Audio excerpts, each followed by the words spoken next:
Hey there, and welcome. Today, we're going to take a completely fresh look at an animal that, let's be honest, we all think we know. But what if I told you we might have gotten it completely wrong? We're talking about the humble donkey. So, let's just get right into it. Why is calling someone a donkey an insult? We've all heard it, maybe even used it. It's our go-to word for calling someone stubborn or, a bit foolish. It's baked into our language. But where did that idea really come from? Because what if that whole perception isn't just a little bit off, but is actually the complete opposite of the truth? The sources we've looked at for this explainer suggest that we have profoundly, fundamentally misjudged this animal. In fact, the donkey might just be one of the most incredible creatures on the planet. Okay, so to really understand this, let's start with the donkey's role right alongside people. The first thing we need to do is just forget that whole stereotype about stubbornness. The picture that our sources paint is of a patient and totally indispensable partner to humanity. I mean, listen to the language researchers use. Instead of foolish, they describe the donkey as the engine of history in the countryside. Or how about this one? A soldier who works in silence. These are not just pretty words, right? They point to a deep, historical truth about the donkey's service and its incredible endurance. And this isn't some new thing. We're talking about a role that's been absolutely crucial for thousands of years. Long before cars existed, the donkey was it. It was the main way to get around. And even today, it's a literal lifeline in places where cars just can't go, helping millions of people in mountainous areas get water, food, and wood. It's still essential for traditional farming, too. And get this, when you actually compare a donkey to a modern car, the results are, well, they're pretty shocking. A car needs expensive gas, it's always in the shop for repairs, and it's a huge polluter. The donkey, it eats from the land, it needs zero spare parts, it produces zero emissions. And safety? Well, you never see a donkey-related traffic jam, do you? It's basically a free, perfectly safe, and completely eco-friendly transportation system. But its service doesn't just stop with helping people. This might surprise you, but the donkey is also an incredible friend to the environment.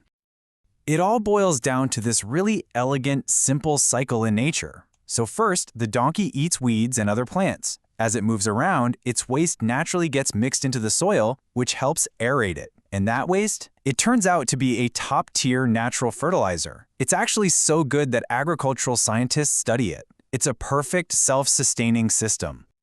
And you can't overstate how vital this is.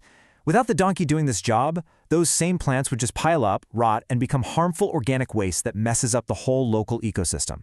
The donkey is a natural regulator. It's cleaning and fertilizing the land at the exact same time. So this all leads to a really serious question. When you think about everything we just talked about, what would actually happen if donkeys just disappeared? Well, the sources suggest it would be nothing short of a global crisis.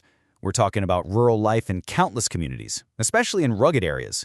Just stopping. Paralyzed.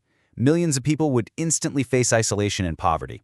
Traditional agriculture as we know it would collapse, and this amazing, free, sustainable form of transport would be gone. Forever. So, given how incredibly important it is, it's no surprise that the donkey shows up in major religious texts like the Quran. But there's one particular mention that is often completely misunderstood. And when we re-examine it, well, this is where our whole perception of the donkey gets flipped on its head. Okay, here's the verse. It describes certain people as being like a donkey who carries volumes of books. Now, at first glance, that sounds exactly like the insult we're used to, right? Someone who's carrying around all this knowledge but doesn't actually understand any of it. But hold on. The sources we're examining offer a totally different interpretation, a really profound one. They argue this verse isn't about foolishness at all. It's about faithfulness. Think about it. What is the single greatest virtue of a donkey when it's carrying something for you? It carries its load faithfully. It delivers it exactly as it was given without changing a single thing. And here's the twist. The comparison was never an insult to the donkey. It was the opposite. The verse was actually using the donkey's incredible faithfulness as the ultimate benchmark for trust. It was contrasting the donkey, which delivers its cargo perfectly, with people who were entrusted with holy texts and then did change them. The donkey in this story is the hero. It's the model of perfect trustworthiness. And just like that, we've come full circle. Far from being a symbol of stubbornness or foolishness, the sources show us a creature defined by almost unbelievable patience, by tireless service to both people and the planet, and, most surprisingly of all, by profound faithfulness. It really makes you wonder, doesn't it? If we could get something as simple and common as the donkey so completely wrong, what other everyday blessings might we be overlooking? What other unsung heroes are right there in front of us, just waiting for us to see them for what they really are? Thanks for digging into this with me.